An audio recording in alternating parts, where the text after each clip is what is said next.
Matthew 17. So good to be with you this morning. Hope everybody's doing well. We're going to be continuing our study in the book of Matthew. When I was young, I remember my parents taking me on a beach trip. And we ended up going with another family, which was different. We didn't typically go with other families that weren't part of our family or extended family. But we went on this beach trip with this other family, and they had a son as well. And I thought that would be good. I'd get to play with someone else. But he was just a little bit older than me.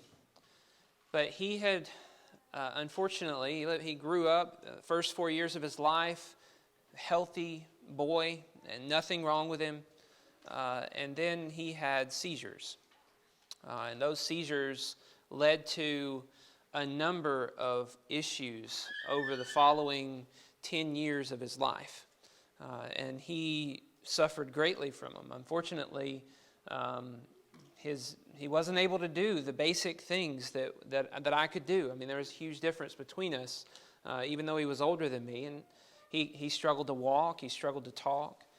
Those seizures had an extreme effect on his ability to function. And that was really the only time that I'd ever really experienced that or been around anything like that. Maybe you've been around that before in your life, but I had not, and it was kind of a shock to me. But that's kind of stuck with me. And as we read the story like we're going to read this morning, I just picture him and what he and his family was going through as we read about this. In verse 14 of Matthew 17, it says, "When they came to the crowd, a man came up to him and kneeling before him said, 'Lord, have mercy on my son, for he has seizures and he suffers terribly. For often he falls into the fire and often into the water. And I brought him to your disciples, and they could not heal him.'" You can just feel the hopelessness in this situation. Here's a father who has a son who's had seizures, and now these seizures have had such an impact on him that they've thrown him into the fire. He's just convulsing. He has no control over anything that he's doing. And you got to think maybe he's tried to medicate, maybe he tried to do something to try to limit those seizures, but they keep coming, and it's debilitating and it's life-threatening. And here's this father who has this son, and he comes to Jesus and to his disciples, and he finds out that even the disciples couldn't help him. There's nothing anybody's been able to do to help him overcome these seizures. And now even the disciples can't help this father with his son. This is kind of odd to us as we have studied the book of Matthew. We remember, hopefully, back in chapter 10, where Jesus commissioned his disciples to go out, and he gave them authority over disease and unclean spirits and every affliction in Matthew chapter 10, verse 1.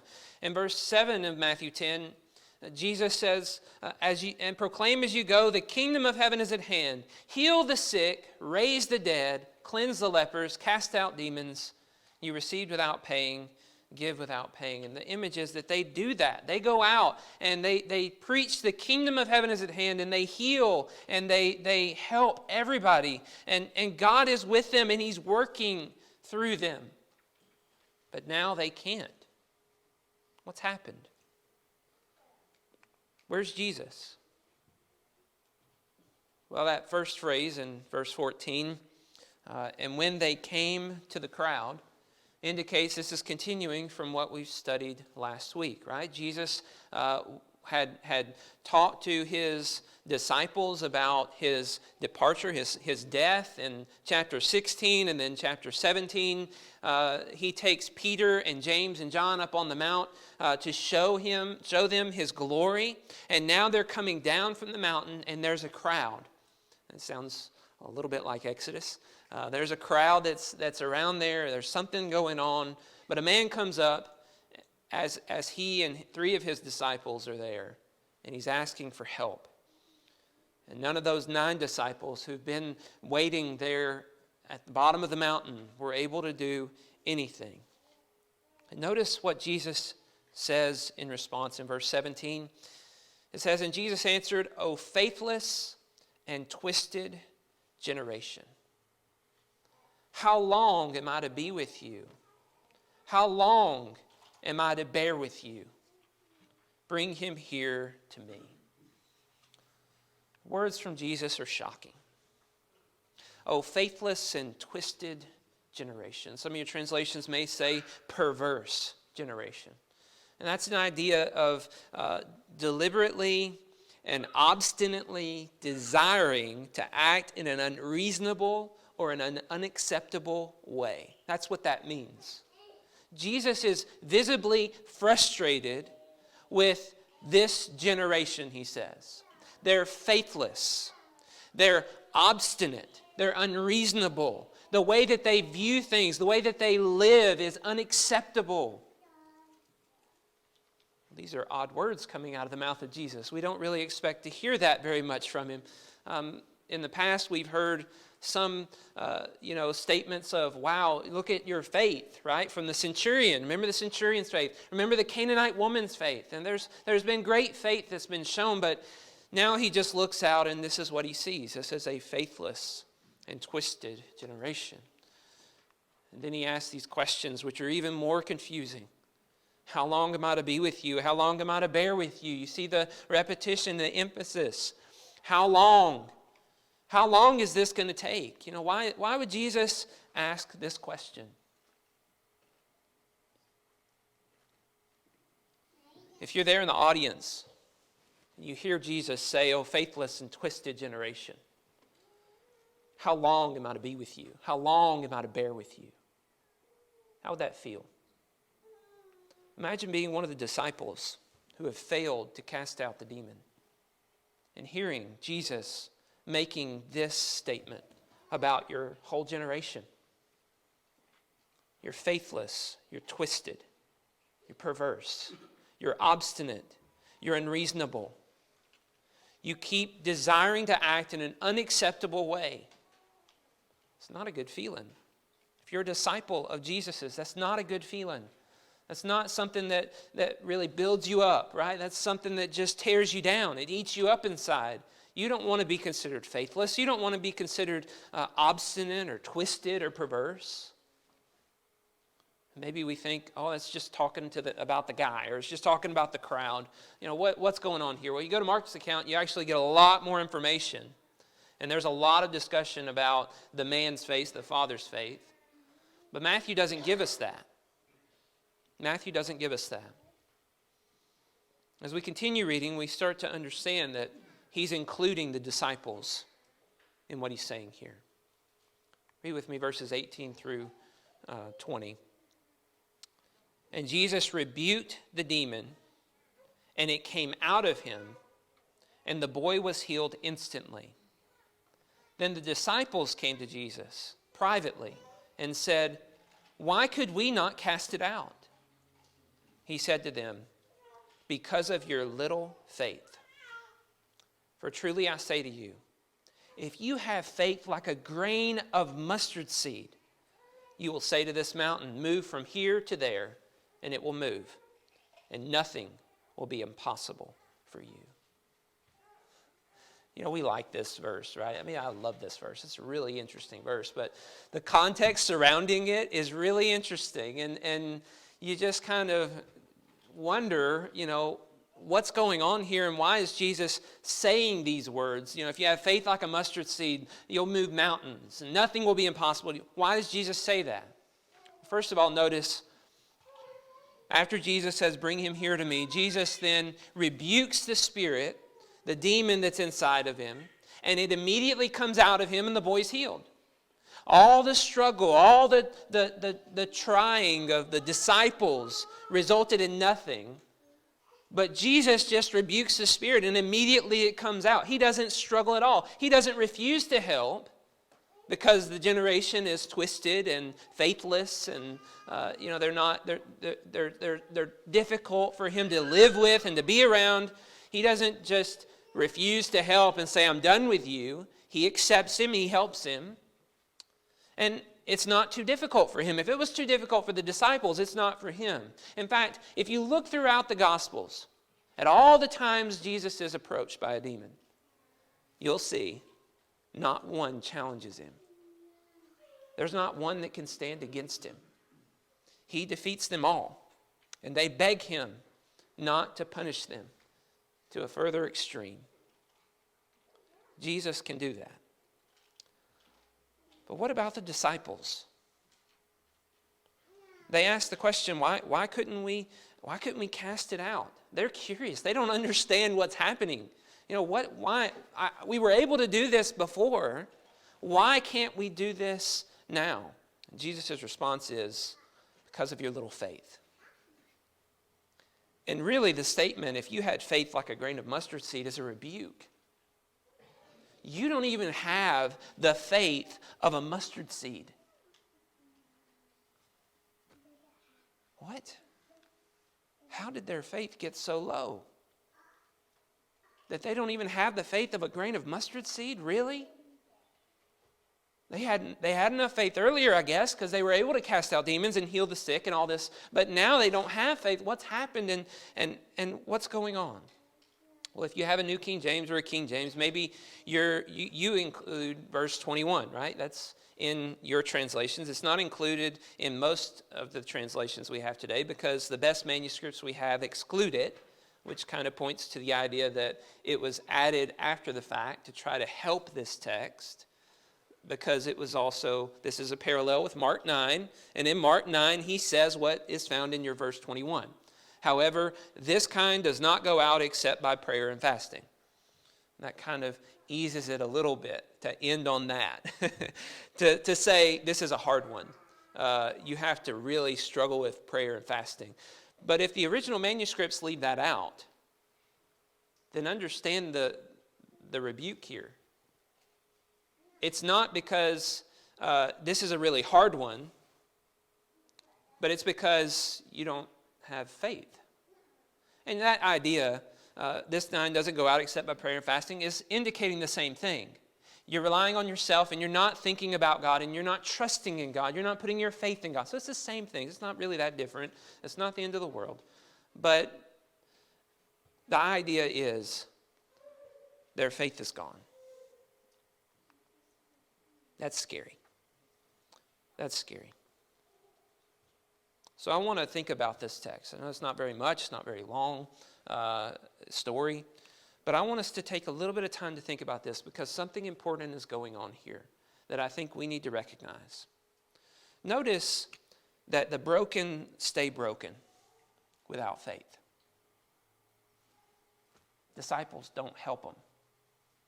Jesus comes in, of course he is God, and he shows us perfectly. He's a pioneer of our faith. He shows us how to trust in God, how to be. But these disciples don't have faith, and they can't do anything to help anybody else. Isn't it funny how they tried to cast out the demon? You would think they understand now, okay, I lost my faith now. I can't do this anymore, so I better not even try. No, they thought they could do it. They thought, well, I've done it all these times before. It's no big deal. I'll do it again. But God knew what was in their hearts. And he knew that inside there was no faith. There was little faith. So little, it's less than a grain of mustard seed. He knew that was in there. And he said it's not enough. God doesn't require much faith, right? Just a grain of mustard seed, just a little bit. But he does require some faith. And these disciples didn't have it. So therefore, they could not heal the boy with seizures. Well, this begs the question that I'm sure is on our mind. How did they lose faith in Jesus? Look at verse 22. As they were gathering in Galilee, Jesus said to them, "The Son of Man is about to be delivered into the hands of men, and they will kill him, and he will rise on the third day." And they were greatly distressed. Does that sound familiar? You've been here the last 2 weeks. That does sound familiar because we've been hitting on this. Back in chapter 16, Jesus begins to reveal what's going to happen in the future to his disciples. They claim, they state, "You are the Christ. You are the Son of the living God." And then he says to them, I'm going to go to Jerusalem and I'm going to suffer at the hands of the elders and the chief priests and the scribes, and they're going to put me to death. And then I'll be raised up. And you remember Peter comes back and says, far be it from you, Lord. This will never happen to you. They don't understand. The picture Jesus is painting is a grim picture for us of his future. And that is not the picture they had for Jesus. And now what we see is verse 22 and 23 reminding us that these things have been weighing on their minds and their hearts and deteriorating their faith. Their faith is going away because they're hearing about Jesus' future suffering. And they're also hearing about the fact that they, if they want to follow Jesus, must deny themselves, verse 24 of chapter 16, take up their cross and follow him. They must lose their life in order to gain it. These thoughts, these ideas are so difficult and so hard that they have started losing faith in Jesus. You remember back in the last section, Jesus warned them. Beware of the leaven of the Pharisees and Sadducees. Beware of these men who have no faith in me and who are self-focused and evil. And now it seems as though that leaven is kind of spreading. Now they're maybe trying to do things on their own or doubting that Jesus is really who he says he is. Maybe they're starting to think he really is crazy. I mean, obviously, maybe he's the Messiah, but he's got to be mistaken about this. The Messiah doesn't die like this. It can't happen. So they're fighting inside of themselves and they're struggling with this. And now we see the result is they're losing their ability to do the will of God, to help other people.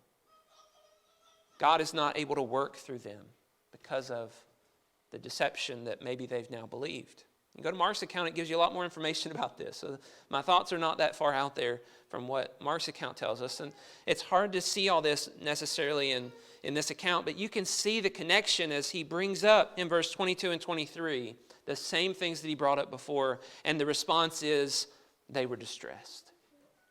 They don't want to hear that. They don't want to believe it. They don't want to believe that there has to be suffering. And this is why they're struggling to follow after Jesus at this point.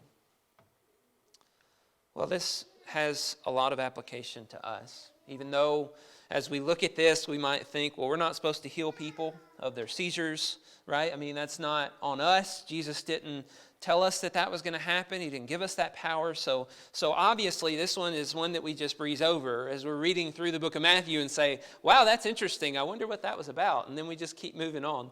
That might be our tendency because we don't heal people. But in a sense, we do. We minister to people.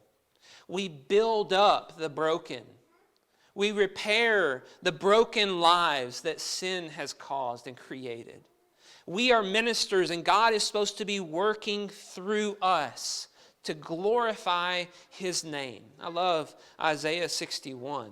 And it starts with a phrase that Jesus himself speaks in a synagogue. And then it transitions from talking about Jesus to talking about those who Jesus would come to save. Verse 1 of Isaiah 61 says, "The Spirit of the Lord God is upon me, because the Lord has anointed me to bring good news to the poor. He has sent me to bind up the brokenhearted, to proclaim liberty to the captives, and the opening of the prison to those who are bound, to proclaim the year of the Lord's favor, and the day of vengeance of our God, to comfort all who mourn, to grant to those who mourn in Zion, to give them a beautiful headdress instead of ashes, the oil of gladness instead of mourning, the garment of praise instead of a faint spirit, that they may be called oaks of righteousness, the planting of the Lord, that he may be glorified. They shall build up the ancient ruins. They shall raise up the former devastations. They shall repair the ruined cities, the devastations of many generations." that last little bit describes them. It says all the things Jesus is coming to do for them and how he's going to glorify them that they might glorify him. And then at the very end, he says they're going to build up. They're going to restore. All that sin has destroyed, they're going to be builders. They're going to be workers. They're going to be healers. They're going to be doing the ministry and the work that I have been sent here to do. And so as we look at this text, we need to understand that we're here to glorify God through doing his work. And we can't do that without faith. Can't do it without faith. Can't build somebody up. Can't restore the broken. Can't reach out to the lost and bring them in to find healing in our Lord. We can't bring about the transformation of people's hearts and their minds by ourselves. Can't do it without God.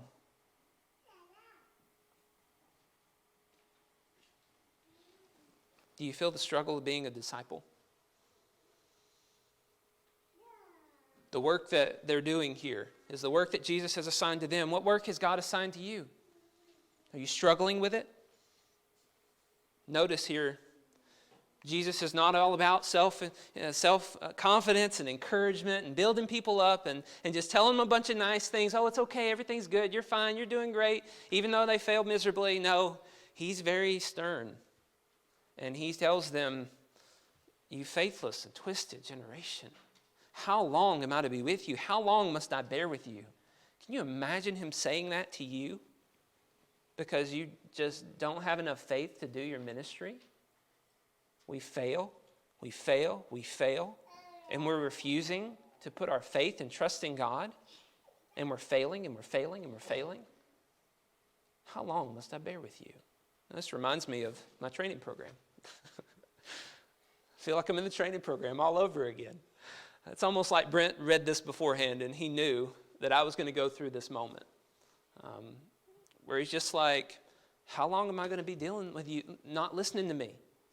I'm telling you what you need to do and you're not listening and you're not changing, you're not doing what you're supposed to do. Why don't you believe what I'm telling you? I hear his words and the words of Jesus. I hear his struggle, his anxiety, his frustration. And I think it all really applies to us as we consider that sometimes we fear suffering like they did. You know, we fail, and that failure doesn't mean that it's, no big deal. It means sometimes relationships are strained. It means there's maybe pain and suffering as a consequence. We don't want that.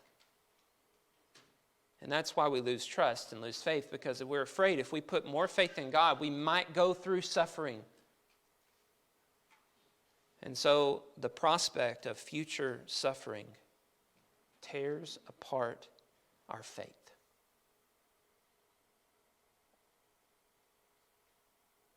Do you feel the struggle of the disciples?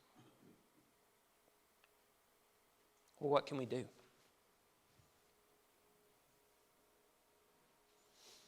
How can we get just a mustard seed of faith? Isn't that encouraging?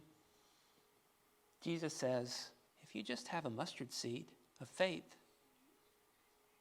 you'll say to this mountain, get up, go over there, and it will obey you. That's amazing, isn't it? How do we get faith? A lot of denominations say that God has to give it to you. And some kind of miraculous, I'm going to put it on you. The Bible actually tells us that faith comes through hearing the Word of God and believing what we hear. That's where faith comes. Our faith will grow as we learn who God is. We learn who we are. And we transform our hearts and our minds to desire to be like God, because we see who He is and what He's done. Faith also grows through trials. What these disciples are going through as Jesus is telling them, how long must I bear with you? That's a trial. That's hard. That's difficult. But they're going to grow a little bit. They're at the bottom right now. And they're going to work their way up. And then they're going to fall again. You remember, Peter denies Christ later on. Peter, who just saw the Lord on the mountain, saw his glory, who was not probably one of those disciples who failed to cast out the demon, is going to deny Jesus because of fear of suffering and pain. But as we continue and we progress, what we see in these disciples is a greater faith that's growing and growing to the point where they give their lives for this cause willingly. They suffer many things at the hands of evil men because they have great faith. But because they have great faith, they accomplish much in the kingdom. They fail, they put more faith and trust in God, not less. And God works through them to establish the kingdom, to establish the church of saved people on the earth. But you know, getting a mustard seed of faith is actually not far from the text that we're studying. It's funny how we overlook this. As Jesus tells them, I'm going to suffer and die at the hands of men, he also says he will be raised on the third day. He's repeated it, and he said the same thing earlier. He said, I'm going to die, and then I'm going to be raised the third day. Isn't it interesting that the disciples are so focused on the idea and the prospect of their suffering that they fail to see the glory to come? They fail to see it. The resurrection. Guys, it's okay. It's going to be bad, but it's okay. There is future glory to come. Believing and trusting in the righteousness and the goodness of God to hand that glory to all those who put their trust in Him is going to help our faith to continually grow and grow and grow. Seeing the future that He's promised to us in the Word and understanding it and holding on to it with all our might is going to help us to grow in faith and become what God has desired for us to be. The book of Matthew is essentially a training manual for disciples. And as we've studied this morning, hopefully you've kind of gotten a glimpse into the struggle of being a disciple.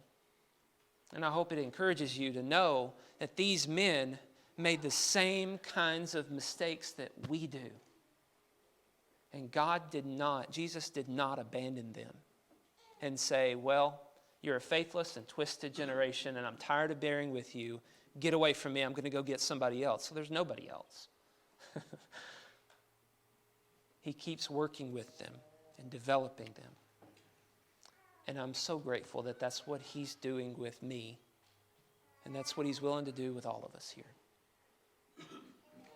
This has been a tough one for me, and maybe for you as well. But I'm so thankful for the encouraging songs and the encouraging thoughts. I'm glad I sat up here just hearing everybody singing all these words. We have hope. It's a rejoicing, a great thing that God has sent His Son to this earth to die on the cross for our sins, to forgive us of all our failures and all our shortcomings, and to show us and to reassure us that He loves us and that He's working with us to help us become what ultimately He wants us to be. If you're here this morning and you've not put on Christ, I want you to understand the hope of glory that comes after all the suffering. Asking you to put on Christ, to become a child of His, to devote your life to Him, to lose your life for this cause is the hardest thing I could ever ask you to do.